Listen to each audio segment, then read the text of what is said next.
Yes, I did. Well, I have a copy of your report, which wasn't done until October 24th, which is over 2 months later. By means of, I don't have it in evidence right now, but I've requested from the Sheriff's Department and the courthouse numerous times the copy of the report, and I was told verbally that you didn't do a report and you don't need to do a report over that. I can't see that, but it says in here that you heard on your radio in your patrol vehicle of a call that at the courthouse, as you were just pulling into the parking lot, you looked on the screen that Newport was given. It showed that Judge Thomas Branford requested that I be detained and arrested and taken to jail for video recording in the courtroom without permission. But you told me that you were given an order by Judge Branford to detain and arrest me. Okay, so, sir, you have to put a question mark on that. Okay, sorry. That's okay. You stated in your vehicle that you got a report over your...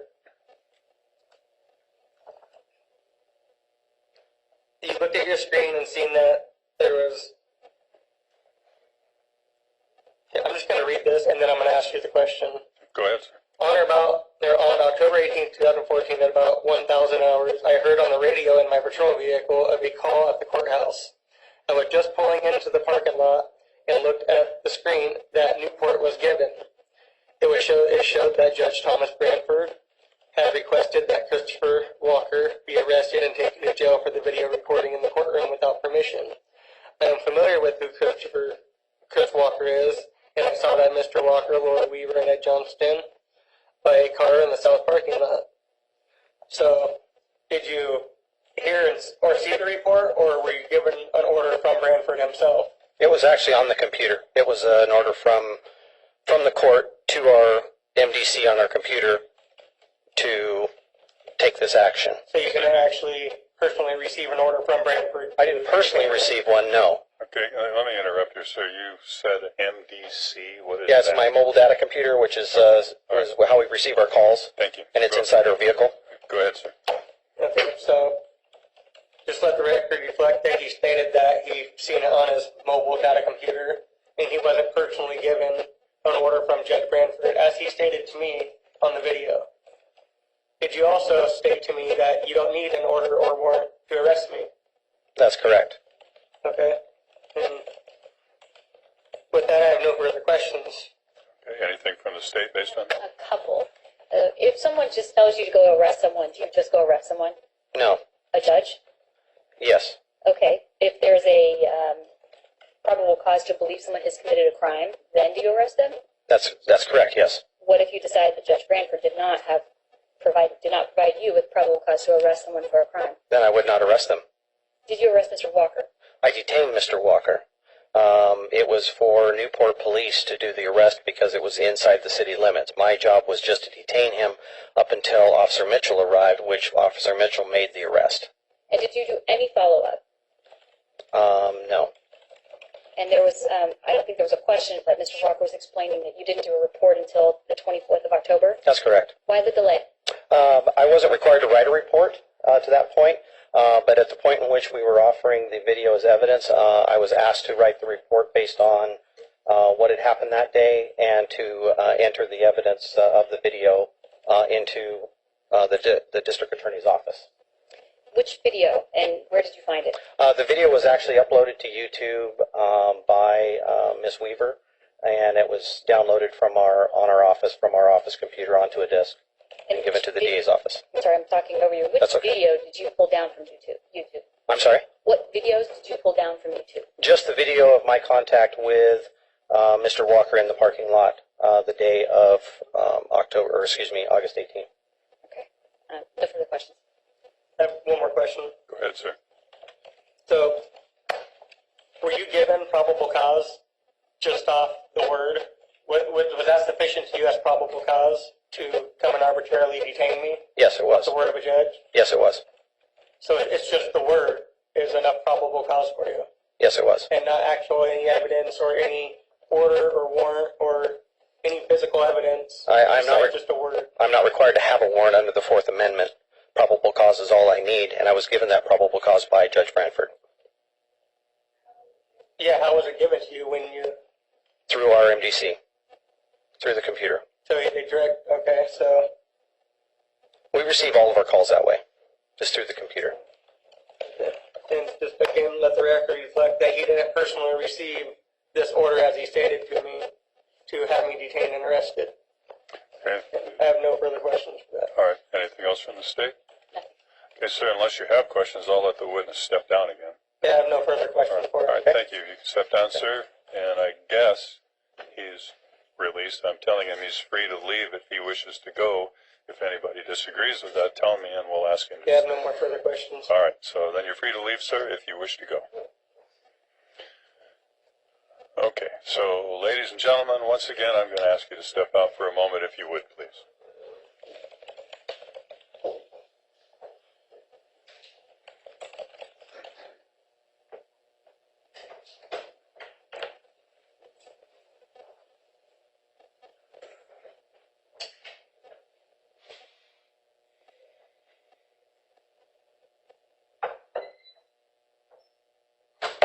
Okay, now, sir, we have the deputy's testimony, and did that answer the issues? No, that just confirmed that I would like the video to be played. Okay, now tell me once again what the video shows, so I can figure out. The video will show that he told me, He, when I meaning asked the deputy? him, Deputy McGuire, Yes. when I asked him, why am I being detained and arrested? He said because he was given, Deputy McGuire was given an order by Branford Okay. to detain me. Now, okay, so my impression of that is I don't know what else is on the video, but if that is in fact on the video, it might be admissible for impeachment purposes, from which this gentleman could argue to the jury that, if there's a conflict in statements, maybe they don't have to believe anything else. So, the state has objected. I think there's a reason to admit it, but if the state thinks I'm wrong, now is your time to argue. Your Honor, we're right at the lunch hour, and I'm wondering, I'd like to review it again to make sure there is, I very significantly redacted this video because I thought a lot of the conversation was inadmissible. So if you wouldn't mind I would like to view it over the lunch break. I understand that this is offered for impeachment purposes. Like I said, I can show it for Mr. Walker before the jury comes back in, and we can talk about what I believe is inadmissible. If he waives that and wishes to proceed to offer to the jury over my objection, if Your Honor wants to play it, then that is what it Okay, is. well, what I want to do, and I'm going to be very clear about this, sir, I don't want evidence going in front of the jury that you've committed other crimes or that people have accused you of committed other crimes, because I would not let that in anyone's case. If we could get this out of the way first, or Well, whenever. We're not quite ready for that, sir, because the rules I have to follow say I can't rule on what the jury is to be instructed until I hear all the evidence. But I promise you we'll get to that. And if those are the statutes that apply to this case, I will give them to the jury. Shouldn't that be the first thing that's brought up, is the statutes that I'm being charged with in the first place and what they're charging me with? We're going to, as soon as you finish with your evidence and the state finishes with their evidence, we will take that up. This is my only, It is in a way, sir. It's actually the law, and the law is just presumed to be known by everybody. but But shouldn't that be established? Well, Shouldn't the yes, law be yes, and established that's- before a case should be presented? that's what we do by jury instructions. We have to establish it for the jury. So we're going to do that. So I promise you, we'll get to that. But what I want to do at this point is I need, and I don't know if the state's capable of doing this, and if not, then we're going to have a whole different set of issues we need to discuss. Just the portion that this gentleman has wanted to offer is the one that shows the conflict between the statement made personally to Mr. Walker and the testimony that was given on the stand. That's all. We could do that. Yeah. So that, sir, will set up the record for you to argue. He said one thing here, he said another thing there. That's all I'm hearing that you want that for at this moment. Yeah, I want it clear that he's committing perjury. Okay, well, whether it's perjury or not is another thing, but there may be a conflict. It shows the credibility of the witness. Exactly, and I think you're entitled to present that and make that argument. So I'm going to ask the state if it can redact that part, or redact other parts, and just give us that, because some of this stuff, sir, I think is going to be damaging to your position. Well, regardless of what it's going to be, I want to show. Yeah, well, there are some rules, sir, that I have to follow, no matter what the state wants and no matter what you want.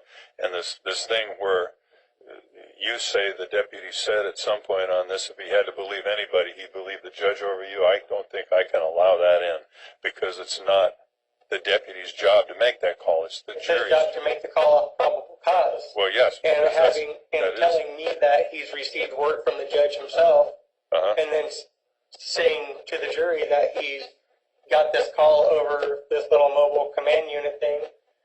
That shows the. See, you guys say you need to follow protocol, but you don't follow protocol with the oaths and bonds and filing the stuff. But you're going to follow protocol that's going to be to the process to convict me or not convict me. Okay, well, sir, I'm still kind of on the fence about that. You may be right about that. I don't know. It's a tough call for me. So while we break for lunch, the state will do that. I'll do some reading of the cases, because you may be able to take the position that I don't care if there's material that the jury ordinarily shouldn't hear. I want to offer it for some other reason. You may be able to do that. I just don't know. To me, that's a really complicated question, because basically, Well, I think this and whole thing's you may have, skirted. yeah, you may have the right to do that, sir, even though it puts you in a bad position with regard to your case, because it's your case. So let me take a look at that, and you may prevail on that argument. I may let it in anyway. And then we're in the same position, the state's in the position. If they think I'm wrong, then, they're going to have to live with the ruling. So let me think about that, and you may win that argument. But in the meantime, I'm thinking that at least the portion where the deputy says whatever it was, I talked to Judge Brantford or whatever, if that's in fact on there, it should be admitted, because now there's conflict between the testimony and whatever the statement was. So let's do that first. We'll break for lunch, try to get back at 1 o'clock. Okay, so before we break, let me bring the jury out, tell them we're going to break for lunch. Judge, if I may, Yes. we have the 115. Okay, all right. So, folks,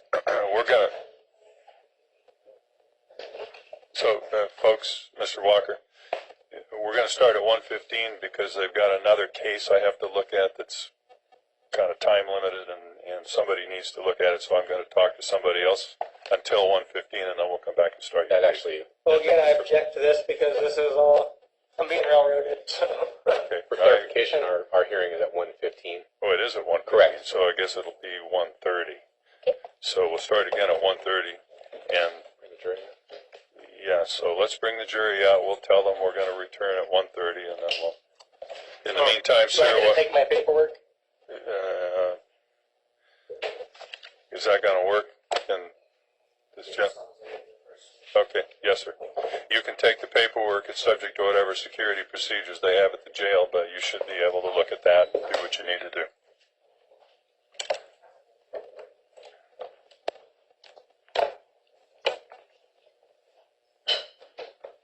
And you could just go through it to make sure it's all.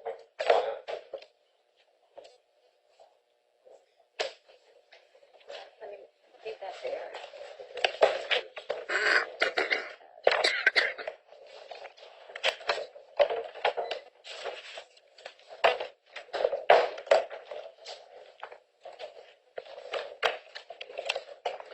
All right, ladies and gentlemen, once again, thank you for your patience. We've hit the point where we're going to break for lunch, and so we'll go ahead and have you go ahead and head out for lunch in just a moment. I have another matter unrelated to this case that I have to take up at 1:15, so we'll ask that you be back by 1:30, and then we'll resume the case. And then I'm required to instruct you as follows. While we're on our lunch break, I'd ask that you not discuss the case among yourselves, and you're not to discuss the case with anyone else. If anyone tries to talk to you about the case, please tell them you cannot speak to them because you are a juror. If the person continues to try to talk to you, please walk away and then notify the court promptly about any attempt to contact you about the case. While you're on your break, please do not make any independent investigation into any of the facts, locations, or people connected to the case, and you're not to look up any information from any source. The reason for that, folks, again, as I indicated earlier, is the law requires the jury to decide this case only on whatever evidence is received in court during the trial. So with that, we'll go ahead and break for lunch.